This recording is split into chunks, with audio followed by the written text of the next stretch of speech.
Durant ces dernières semaines, les titres de presse font des gorges chaudes sur le conservatisme prétendument outrancier de la tête de liste du parti aux européennes, François-Xavier Bellamy. Tout d'abord, Bellamy, à plusieurs reprises sur les plateaux de télévision, a rappelé son opposition personnelle à l'avortement, et c'est tout à son honneur.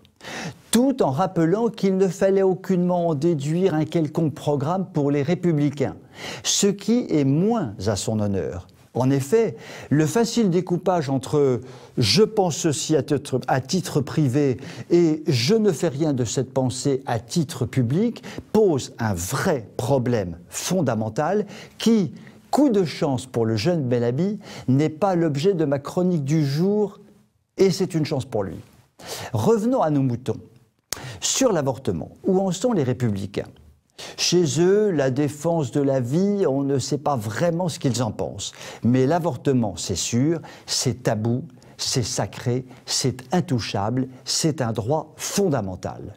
Pour preuve, le récent amendement déposé par la députée Bérengère Poletti, qui propose d'étendre la compétence des sages-femmes à la réalisation d'avortements, pas seulement par voie médicamenteuse. Parce que cela, en fait, les sages-femmes ont déjà la possibilité de le faire, mais aussi par voie chirurgicale.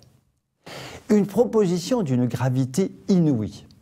Tout d'abord, si le fait d'ôter une vie était un acte anodin, cela se saurait.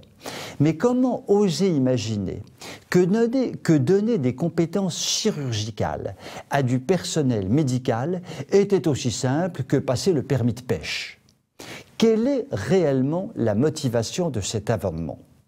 La défense du fameux droit à l'IVG, dont Mme Poletti nous explique qu'il est un droit fondamental essentiel à la liberté, à l'autonomie et à l'émancipation des femmes, rien que ça.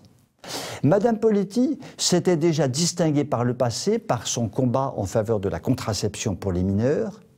Un tel amendement nouveau, eh bien je dirais goodbye Marisol Touraine, goodbye autre Schiappa, laissez sur place les deux donzelles, car oui, il s'agit bien du discours d'une députée des Républicains, parti dont on nous explique à longueur de médias qu'il est en proie à une dangereuse dérive droitière, catholique et conservatrice.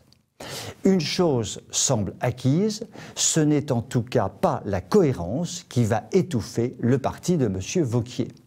On peut tirer dans toutes les directions pour essayer d'avoir des voix. Lorgner vers la République en marche sur le plan sociétal, faire les yeux doux aux cathos bien élevés avec Bellamy en tête d'affiche. On peut essayer pour ces élections, mais il n'est pas absolument sûr que le résultat dans les urnes soit à la hauteur des espérances.